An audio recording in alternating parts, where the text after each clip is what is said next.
नमस्कार। आज हम राजस्थानी चित्र शैली के अंतर्गत ढूंढाड़ शैली का अध्ययन करेंगे। ढूंढाड़ शैली जयपुर और अलवर के आसपास का जो भूभाग है, जो हिस्सा है, उसे ढूंढाड़ शैली के नाम से जाना जाता है।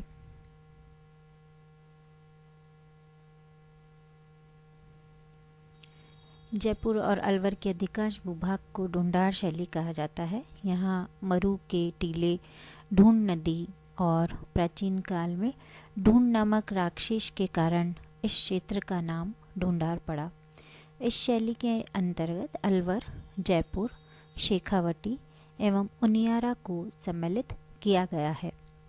आमेर एवं जयपुर शैली 11वीं शताब्दी के कछवा राजपूतों की राजधानी रहा।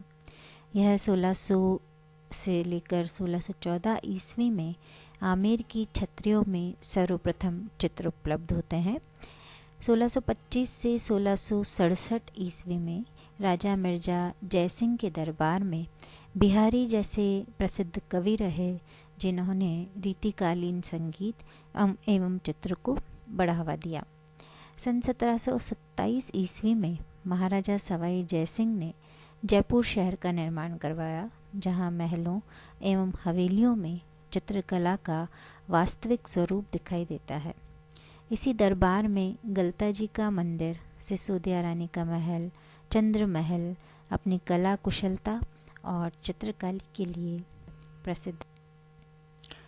सन 1789 से 1803 ईस्वी तक सवाई प्रताप सिंह के संरक्षण में कृष्ण लीला या नायक नायिका, बारहमासा आदि भव्य विषयों का चित्रण हुआ।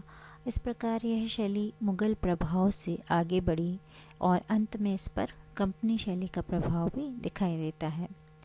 जयपुर अपनी शिल्पकारी, मोहक रंग योजना, कलात्मक उद्योग, रंगीली वेशभूषा और परंपराओं के मिश्रण से फलीभूत हुआ। यहाँ कछवा महाराजाओं की वैष्णव परंपरा और साहित्य ने इस कला शैली को अग्रसर करने में महत्वपूर्ण योगदान दिया। सवाई जयसिंह ने कला को व्यवस्थित रूप से प्रोत्साहित करने के लिए अपने यहाँ 36 कारखानों की स्थापना की, जिसमें से सूरत खाना चित्र निर्माण के लिए ही बनाया गया था।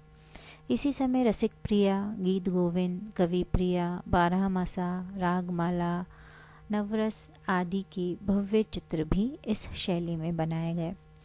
इस समय के दरबारी चित्रकारों में मोहम्मद शाह और साहिब राम दो प्रमुख चित्रकार थे, जिन्हीं के द्वारा 1743 ईस्वी में तिथि युक्त कृष्ण रुक्मणी वेली भी बनाई गई।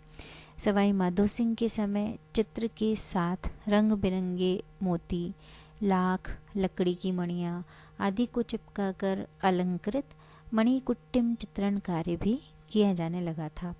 इसके साथ पूजा, घरेलू चित्रण, कुश्ती, शिकारी दृश्य आदि को भी चित्र के विषय के रूप में चुना जाता था। 1880 ईस्वी से 1922 तक जयपुर शैली पर अन्य कलाओं का प्रभाव पड़ने लगा और इसलिए इससे एक भिन्न स्वरूप प्राप्त। जयपुर शैली की मुख्य विशेषताएं इस प्रकार से हैं। यहाँ महाराजाओं के आदम कद के व्यक्ति चित्र बनाए जाते थे। रनिवास की रानियों के चित्र भी यहाँ बनाए जाने लगे।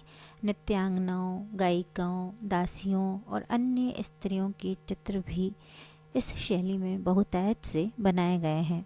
इसके अतिरिक्त रामायण, महाभारत, बारहमासा, कृष्ण लीला, नायक नायिका आदि चित्र के प्रिय विषय थे।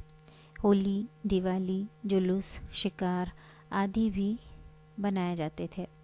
नारी चित्रण में उसको मध्यम कद काठी का बनाया गया है। ऊंचा ललाट, अंडाकार चेहरा, मीन जैसी आँखें, खुले केश, सुडोल नाक और शरीर मुख्य है। पुरुषाकृति में हष्टपुष्ट शरीर बनाया गया है।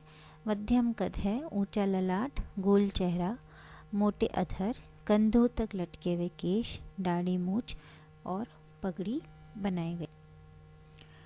इसी प्रकार जयपुर शैली के हाशिए बहुत अधिक प्रसिद्ध हैं, जिस पर कि मुग़ल प्रभाव स्पष्ट रूप से देखा जा सकता है। यहाँ हाशियों में विविधता भी है। गहरे लाल चमकदार रंगों का प्रयोग हुआ है। पीले रंग का प्रयोग बहुत अधिक किया गया है। फूल, पत्ती, बेल, बूटा, पशु पक्षी और सोने व चांदी का प्रयोग, उसके छींटे यहाँ लगाए गए हैं हाशियों में, तो सोने चांदी का प्रयोग बहुत अधिक हुआ है।